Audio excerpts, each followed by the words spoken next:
সবাই কেমন আছো? আমাদের ঈদ নেই, আমরা আসলে ঈদ করছি না। এখানে সবাই সেভে থাকো। সত্যি যদি দুঃখের বিষয় আর কিছু কিসের জন্য আমি তো সবাইকে ভালোবাসি, আমি আসলেই সবাইকে মন থেকে ভালোবাসি এবং আমার মনে কোনো কুটিলতা জটিলতা নাই। আমি কারোর নামে কোনো কথা বলি না, কখনো ওকে কটু করে কথা বলি না, এটা তোমরা সবাই জানো, এটা আমার অভ্যেস।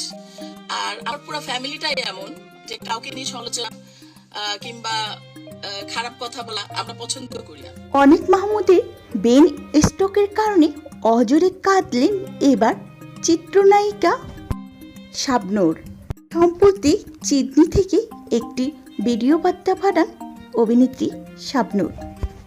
শাবনূর জানান, আমাদের কোনো ঈদের আনন্দ নেই, কারণ আইজানের বাবা অসুস্থ। আর এইভাবেই লাইভে এসে প্রাক্তন স্বামীর জন্য কাঁদলেন বলিউডের জনপ্রিয় অভিনেত্রী চিত্রনায়িকা শাবনূর। হ্যাঁ ভিউয়ার্স, ঈদের দিন লাইভে এসে শাবনূর জানালেন প্রাক্তন হলো অনেক তার সন্তানেরই বাবা, তাই তার সন্তান যেন এতিম না হয়ে যায় দোয়া করেন এই নায়িকা এবং সবার কাছে দোয়া প্রার্থনা করেন। লাইভে শাবনূর জানান, আমাদের এবার ঈদে কোনো আনন্দই নেই, মনে খুব কষ্ট লাগছে, কি করব বুঝতে পারছি না, কেমন জানি অশান্তি লাগছে। যত হোক সে আমার ছেলে আইজানের বাবা। আর লাইভে শাবনূরের এই কথাগুলো শুনে ভক্তদের হৃদয় যেন নাড়া দিয়ে দিল। শাবনূর আরও বলেন, প্রাক্তন হলো সে আমার সন্তানের বাবা, আমি তার পাশে দাঁড়াতে চাই।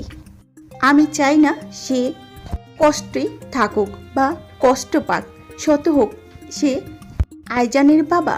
আমি চাই না আইজান তার বাবা হারা হোক এবং এতিম হয়ে যায়।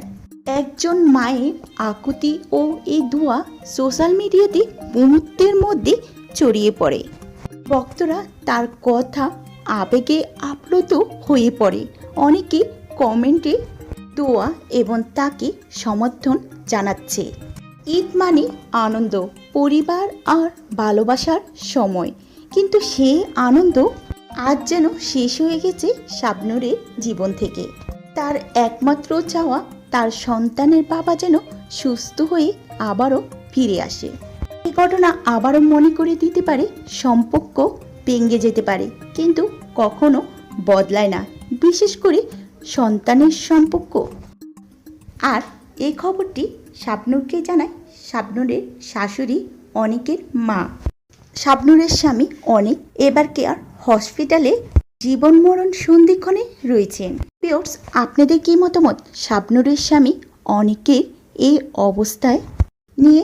অবশ্যই ভিডিওটির নিচে কমেন্ট করে জানাতে ভুলবেন না।